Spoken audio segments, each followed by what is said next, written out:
Here. You guys want what's in my pocket or what? Come here. Come on.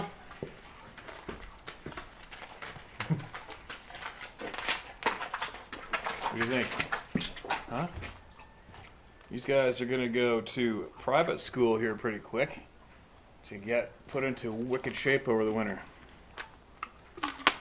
Get dieted down and exercised. Moms, come here. Moms, come here. Come here. Moms, bucket.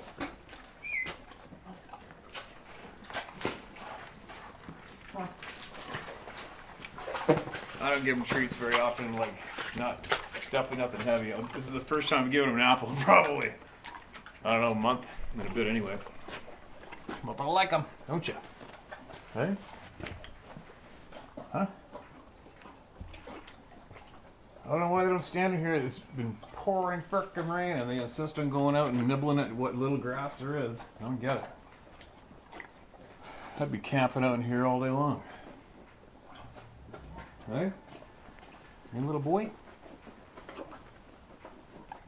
Oh. So anyways, I'm going to share a few emails here while I'm in here. And I'm going to go back into town and deal with the Christmas chaos. There you go, Mums. There you go. Alright, that's it. That's all you get.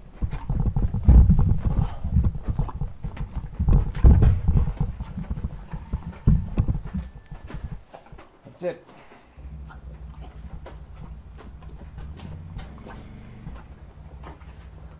One thing about horses, they make you smile. And they look you square in the eye all the time, and they make you feel good. And they don't even have to speak to you. It's pretty cool. Great best. Oh, Moms, gross. She just drooled. She froths at the mouth when she gets a treat, and she just drooled it all over my frickin' pants. What are you doing? Get away from me. That's all you get.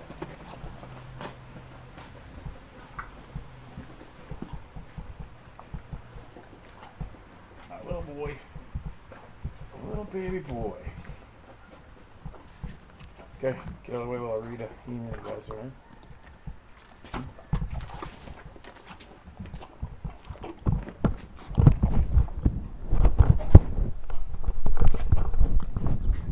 Look up, camera hog. Get out of the way.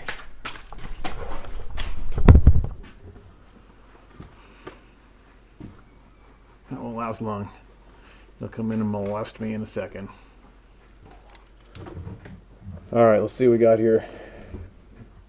So many. It's Christmas time almost. Quick note for all you guys. It's that time of year when there's another side of this time of year is when this is the time of year when a lot of people get it hammered into their face nonstop that they have nobody and don't have anything. So take note of that. If you got a neighbor or somebody near you who, and most of those people they're gonna keep a poker face on this whole time, and deep down they're just hoping for Christmas to get the hell out of here and get over and done with. So knowing that, maybe look around. And if you got somebody like that near you, bring them a plate of food, bring them a Christmas card, invite them over for a dinner, something. Just do something for them, all right? So they know they count, and it goes a long way, especially this time of year. There's a lot of people hurting right now for various reasons. So just a quick suggestion, just make sure you take care of everybody that's close to you in your community if you can, all right? All right, you two. I don't have any more. All right, what do we got? Hello, Steve. I know Bigfoot is real. Santa, not so much. I'm a 62 retired engineer, spending most of my time in Wyoming, New Mexico, and Washington State, where I live today. I have numerous stories since I moved to Eastern Washington 20 years ago. Below is a synopsis of the more important encounters. Story 1. In the spring of 2010, while mushroom hunting in southeastern Washington, I came across a single bare track in the groundwater, seep, about 6 inches long and 6 inches wide. My mind opened considerably that day. I had one witness with me. Story 2. In October 2015, my wife and I spent several days in our fifth wheel at the edge of the heavy brush of the Tucannon River at an RV park. It feeds into the Snake River about 6 miles down near Starbuck, Washington. On Sunday morning while drinking coffee, get away from that camera. Mums, get away from that camera.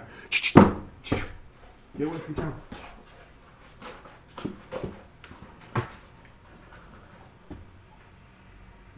On Sunday morning, while drinking coffee and looking out the back picture window of our small nash toward the river, I spied what appeared to be a perfect black cone head peering between the branches from behind a large tree about 40 yards away. This lasted about 15 minutes with absolutely no indication of movement. 15 minutes in that time is like months for a time duration, with absolutely no indication of movement. And that October sun was to the southeast and behind, washing out any definition. My mind kept repeating, no way, it must be burned out old tree trunk. We were too low in elevation, in a valley. Upon returning with my second cup of coffee, I exclaimed to my wife that it was gone. My wife had no idea what I had been staring at. The mind plays many a rationalized thought to avoid considering a phenomenon. That season were severe fires in the higher country. The firefighters worked hard to protect the farms and structures, including this valley. Higher elevation was nothing but a black cinder. After some time, I walked back to the tree to look for a track. The ground was hard pan, but I did see where the figure had been looking through the branches. On tiptoes and arms raised, I could not reach it. It must have been at least 8 feet tall. Wow. That was pretty crazy. Later we took the 2 dachshunds for a trail walk down along the same river. As the trail turned back away from the river and into the farmlands, I first smelled a strong ammonia and urine smell. It quickly turned into a very nasty roadkill smell, but emanated for at least 10 or 4 yards. I started to veer into the bush towards the river to understand the source, but the missus convinced me, almost panicked, that we might need to get out of there. My instinct agreed. Sometime that evening, my wife complained that the wretched smell had drifted down into camp. And later that evening, I took one of the dogs out for his business. It was dark, about 9 o'clock. I heard a long, god-awful scream from downriver. It was not a BFRO high-pitched scream. BFRO high-pitched. You mean if you're pinching one of their ball sacks with a pair of vice grips? Screams? It was a basal, guttural, and long-lasting. Lung capacity must have been huge. The following morning, I went back to the smell, thinking it might be a deer carcass, since muzzleloading season was ongoing. No more smell. It was gone. A few weeks later, I went back looking for a track on the river's south side in the farm fields from where I felt the screams had come. Nothing. I stopped in for lunch at the local bar and grill and learned in hushed tones that a long-time local witnessed a Sasquatch ran across the road towards the Snake River. Ah, vindication. I felt better. And this past salmon fishing season, my buddy's friend had one peering through his RV in the Snake River late at night, just north of my experience. Story 3. 4 retired engineers, myself included, banded together in 2018 to search more, since all of us have had experiences. Rural locals in Washington are much more open-minded about the subject, especially if they spend time in the wilds of Washington and Oregon. Though we've had bizarre experiences and out-of-place bird-like noises, many a broken tree trunk, fallen trees, sudden sixth sense of get the hell out of there, tree knocks, one whoop with musky wet dog smell and nighttime whistles, I just wished to recount the oddest story that leads me to believe these are highly intelligent beings that either understand English language or are telepathic, or both. I and one other camped in a well-known area in July 2018 in northeast Oregon near the Washington border. The campground was empty, so we chose a spot about 50 yards up the hill from the prefab camp toilet and pond. We set up camp midday and rested in our chairs, just idle chatter. My buddy suddenly looked at me and questioned if I had heard a wood knock down below near the spring. I had not, but moments later we heard a second one much closer, then a third even closer. Finally a fourth knock directly in front of us, but in heavy brush and trees. There's nothing more, but I haven't seen one. There was no way I was going to go check it out. Late afternoon, we did some minor hiking close to the spring. We tried a few wood knocks and predator calls. There are coyote and wolves in the area, but nothing odd was experienced. As it grew dark, I convinced my buddy of no campfire. Safety true, but it also dulls the senses of hearing, smell, and eyesight. Mums, get away from the camera. Don't you knock that camera. Nope. Mums, get away from that. Like having a horse bonking her nose into a 10,000 camera setup, $10,000 camera lens and body setup in the mud. Sorry. There was a beautiful crescent moon that night. My buddy chose to sleep in his pickup. I in my two-man tent, which is set between the pickup and our chairs and the card table. I have sleep apnea, so my battery and voltage changer was outside tent, while my mask made it standard Darth Vader breathing inside. I'm guessing that around 2 a.m., I was startled by a single twig snap just outside my tent. The hair raised on my entire body. I was paralyzed with fear, a fear I've never experienced before. My mind kept screaming, "Play possum, play possum." I know there was no bear outside. I've had bear in camp before. There was no nasty smell, but I felt a presence and a fear, uncertain if my paralyzed posture was induced by me or something else. I only had a 45 ACP in my tent, only enough to ward off people, not this. That dread lasted for a couple of hours. That's kind of gross. I finally eased and fell back asleep. Woke around 6 a.m. completely exhausted.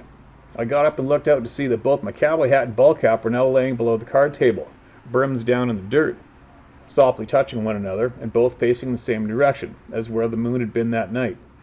Oddly, before bedtime, my buddy and I discussed the proper way to place a cowboy hat, upside down so you don't mishappen the brim, never in the dirt. I know it wasn't my buddy that did it, as he is not a joker, and I would have heard him getting in and out of his truck, past the tent to the table, and he knows I'm always armed. This is the same area along the line of wood knocks. The whoop, the loud screeching bird sounds, and my buddy's trail cams, new batteries died within a week. Twice with no pictures. So more recently I tried metal dowsing rods along that line of wood knock travel. On both sides of the spring-fed pond, the rods became quite erratic, turning me in a tight circle. Just along that line and near where the batteries had died. So Steve, there's a lot going that does not fit the normal wildlife. And it is understandable why the BFRO thought my story bullshit, because it does not fit their narrative. You know what, I just get cringe when I hear those letters. Skid those shitbags to the curb. Every one of you out there, if I could suggest anything, obviously not dictate anything, it's up to you. I'd strongly suggest to kick that group of bullshit artists and scumbags to the curb. Just kick them to the curb. Zero attention, they disappear rapidly, okay? If a being was in camp that night, it could have squashed me like a bug, and I knew it. Instead, it seemed to communicate in humor, teasing that it had received the message about the hats, just wanted to let me know I was there. It was there, and just let me know it was there. Wow and LOL. I've not camped since, but I'm gaining mind strength and plan to. I've taken a number of solo hikes and rural mountains off the North Cascades, but experiences follow and haunt.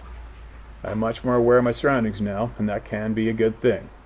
Jim Neubauer. Huh.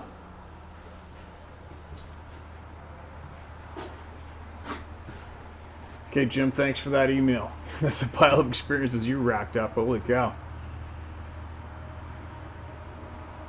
No question there exists, is it?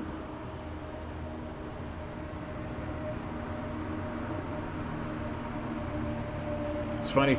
Doesn't matter where I set the camera up. I'm way up the valley farm community. It's just nonstop. It's just nonstop big heavy trucks going by. Usually a helicopter over top or an airplane. But anyway, there you go. There's another great set of first-hand encounters emailed in to us and generously shared. Take from it what you will. Learn from it. And I'm gonna go fill up these feeding troughs with some hay right now. And then I will come back and read a couple more before I get out of here.